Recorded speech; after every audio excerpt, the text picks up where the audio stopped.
ఓం నమ శివాయ. ఈ రోజు అయితే కార్తీక పౌర్ణమి కాబట్టి నుండి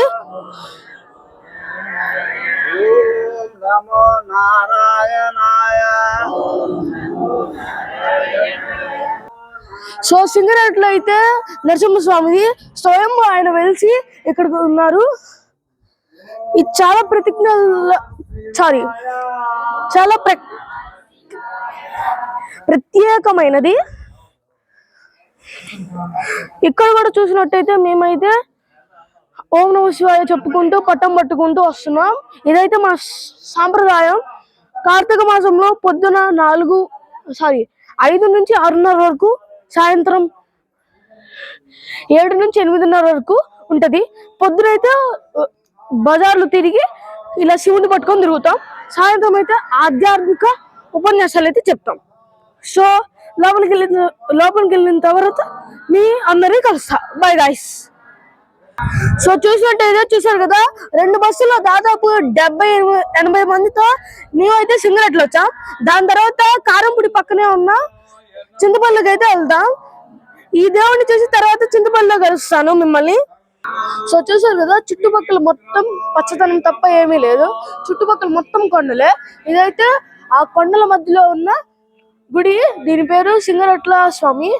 ఇందులో స్వయం వెలిసింది నరసింహస్వామి. ఇంకా మనం మెయిన్ టాపిక్ లోకి వచ్చేద్దాం. ఓం నమ శివాయ.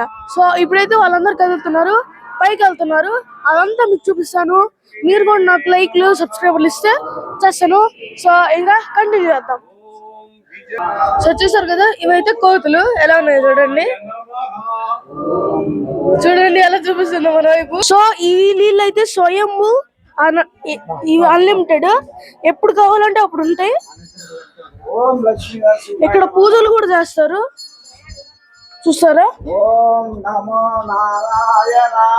సో ఇక్కడ నీళ్ళు, ఇక్కడ కాలు కడుక్కొని మళ్ళీ కలుగుతాం.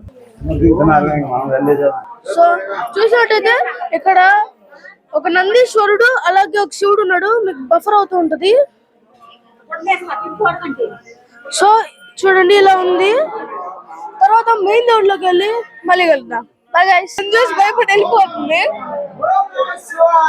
సో చూసినట్టయితే ఇది చుట్టూ నేచర్.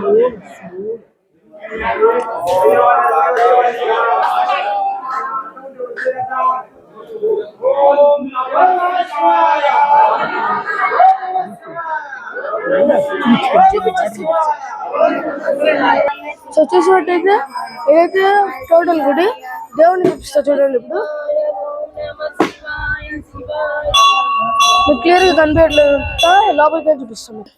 సో ఇదైతే అమ్మవారి గుడి, క్లియర్ గా చూపిస్తున్నా. ఇంకోసారి చూపాను. సో అంతే. సో ఇదైతే మెయిన్ దేవుడు, ఇప్పుడు క్లియర్ గా చూపిస్తున్నాను. సో ఈ పుట్ట అయితే స్వయాన స్వామి పక్కన వెలిసింది. ఆ దేవుడు అలా కరుణించాడు.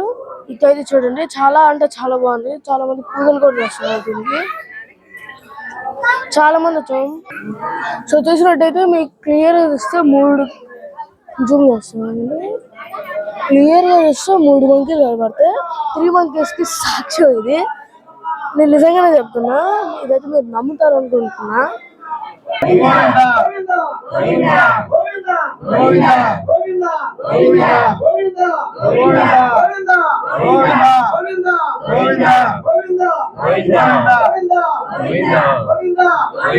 కొండరాయి, పైన కొండరాయి పెద్ద రాయికి వెలిసాడు అనమాట. ఈయన తర్వాత 11వ శతాబ్దం 2వ ప్రతాపరుద్రుడి టైంలో ఈయన ప్రతిష్ఠ చేశారు. సెంచులక్ష్మి సమేత లక్ష్మీ నరసింహస్వామి. అంటే ఈయన ఉగ్ర నరసింహస్వామి గారు శాంతం కోసం ఆయన ప్రతిష్ఠ చేసి 7,000 ఎకరాల అగ్రహం రాసిచ్చాడు స్వామివారికి. కింద కోనేరు కూడా స్వయంగా వెలిసింది. అది కింద బండ, పైన కొండ, మొత్తం నీళ్ళు ఎప్పుడూ వస్తాయి. 300 రోజులు ఉంటూనే ఉంటాయి ఇక్కడ. ప్రతి శనివారం అన్నదానం ఉంటుంది ఇక్కడ. ప్రతి శనివారం అన్నదానం. ప్రతి స్వాతి నక్షత్రానికి, స్వామివారి జన్మ నక్షత్రం కదా, ఆ రోజు సుదర్శన హోమ కార్యక్రమాలు. ప్రతి నెలలో 2వ శనివారం కళ్యాణం.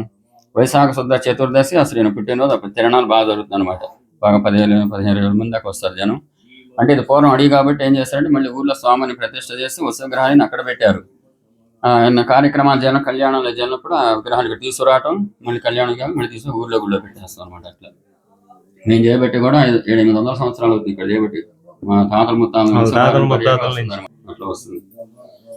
अस्य श्रेमदखिलाण्डकोटि ब्रह्माण्डनायकस्य भगवतो देवदेवस्य उग्रनाक्षबलदित्याब्धम् उग्रनारस्य वाहः समेत लक्ष्मीनुर्दोमः स्वामनुग्रह कृपाकटाक्षबलदित्याब्धम् ఓం కేశవాయ నమః. సో ఇదైతే స్వయం వెళ్తున్న దేవుడు. మీరు లోపల చూసినట్టయితే ఉండొచ్చు, 2 రకాల దేవుళ్ళు ఉన్నారు. విగ్రహం రైట్ సైడ్ ఉన్నదైతే విగ్రహం ప్రతిష్ఠించింది, లెఫ్ట్ సైడ్ స్వయం ఆయన పిలిచి ఇక్కడ ఉన్నాను అని చెప్పి వచ్చారు. ఈ గుడి ఎప్పుడు కట్టారు అనేది నాకు తెలియదు. సో ఈ గుడి చుట్టూ మొత్తం కొండలే. బస్సులో ప్రయాణం కూడా మీకు చూపిస్తా తర్వాత. సో ఈ గుడిలో అయితే ఇంకా ఇంతే. నెక్స్ట్ గుడిలో కలుద్దాం.